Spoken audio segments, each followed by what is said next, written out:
welcome back to my channel. This is Carmina back at you with another Lenormand video. And today is the turn of the beautifully charming Bouquet card. Today is Friday when I'm recording. Of course, this is going to be posted on a Monday. But the energy of the day is Friday, a Venusian day. Venus also connects to flowers. And Venus also connects to intuition and card reading and aesthetics. So today being a Friday, I decided to use the Floraneum Lenormand to honor the beautiful energy of Friday. So let's talk about the bouquet. Let's talk about the essence of the bouquet. Generally, it's a positive card. Standalone, it's a positive card.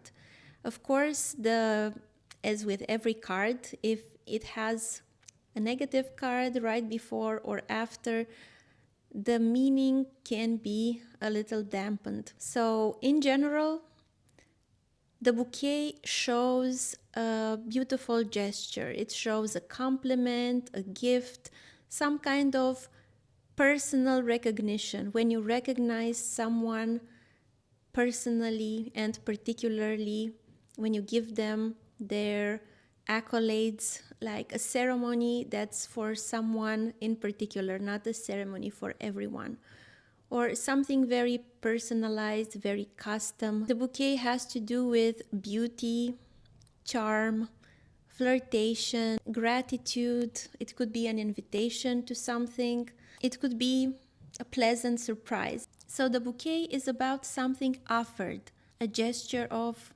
goodwill, a token of appreciation, something that is aesthetic, something that pleases the senses. It's usually positive, but not always deep.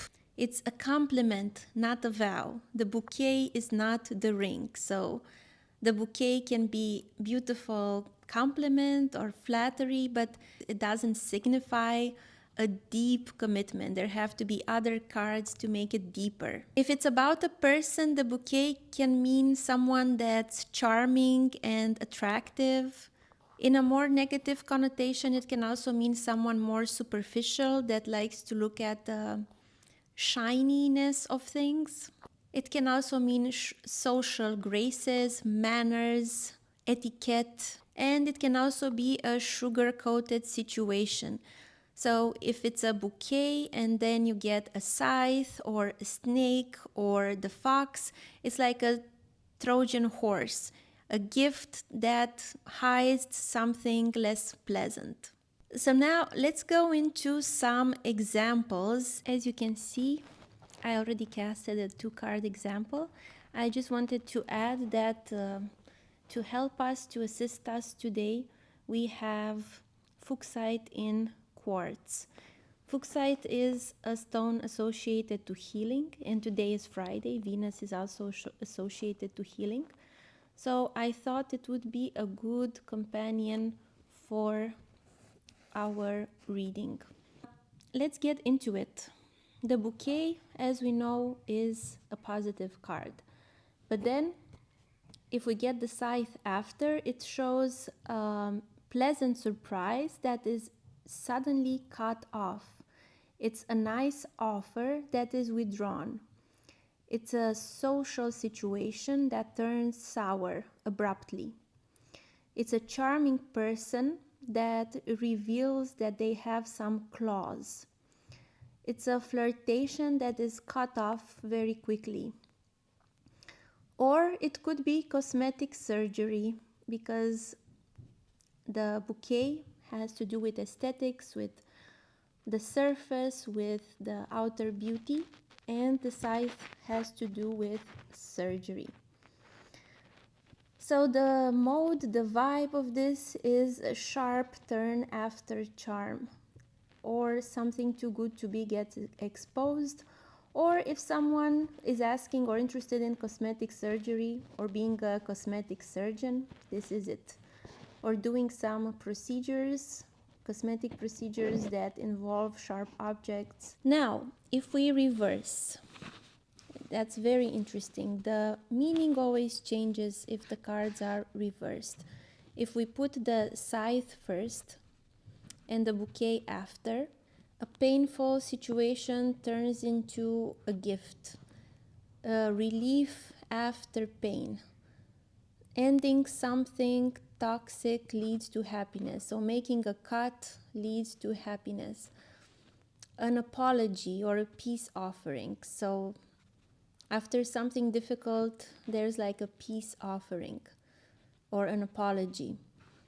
Or you cut something away and you realize it was a blessing. So the vibe here is more grace after rupture. This is like a silver lining after this abruptly shocking, difficult, sharp scythe.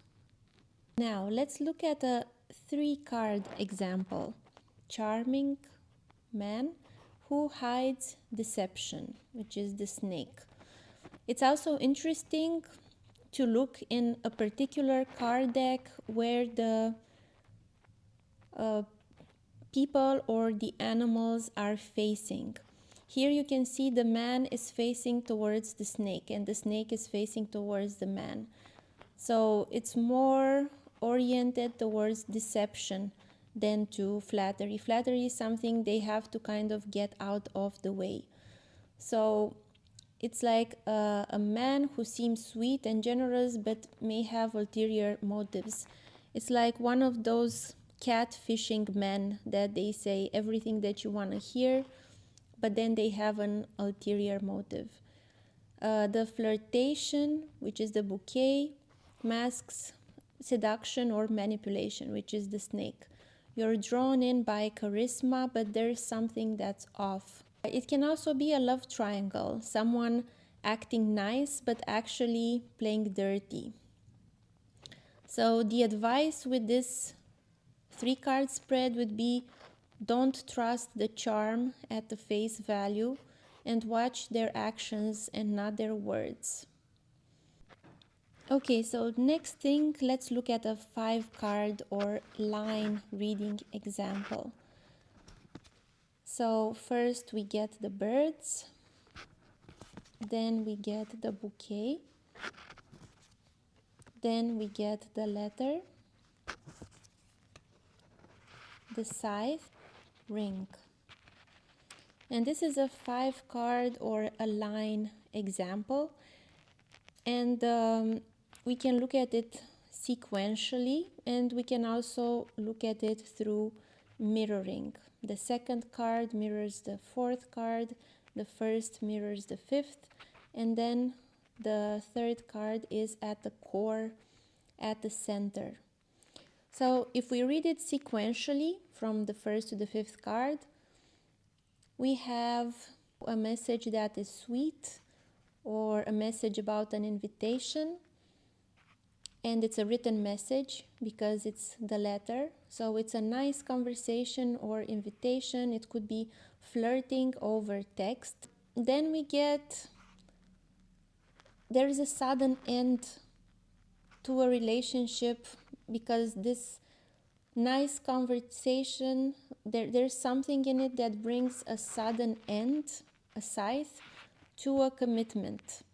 So letter, scythe, ring, this message brings a sudden end to a relationship, a contract, or a promise. Maybe it's a very nice and polite breakup message. If we look at the step-by-step mirroring, the birds, the 1st card, mirror the 5th card, the ring. So talk, stress, social chatter, nervous conversation in a couple about commitments, contracts, relationship. It's a relationship defined by communication. Maybe it's a circular communication, anxious conversations around the partnership. So there's a clear message about verbal patterns that are shaping the bond. And then the 2nd mirror is the bouquet and the scythe. The bouquet is the sugar, it's the box of chocolate that you give, and then the scythe is the dentist that pulls your teeth out because you ate too much sugar. And at the center there is the letter. There is no mirroring for the letter, it just reflects itself. It's the central focus, communication, a message, paperwork, like a text message, a document, an email, or an official letter. This is a catalyst around which everything orbits. If you're still here, I appreciate you being as interested in the bouquet card as I was in sharing about it. There is a whole series on Lenormand cards. I have a series on cards of truth playing cards, and also a lot of astrology, probably 300 videos for you to occupy with until I post the next video. So that being said, I hope you have a great week, and I will see you again on Saturday with another video. Bye bye.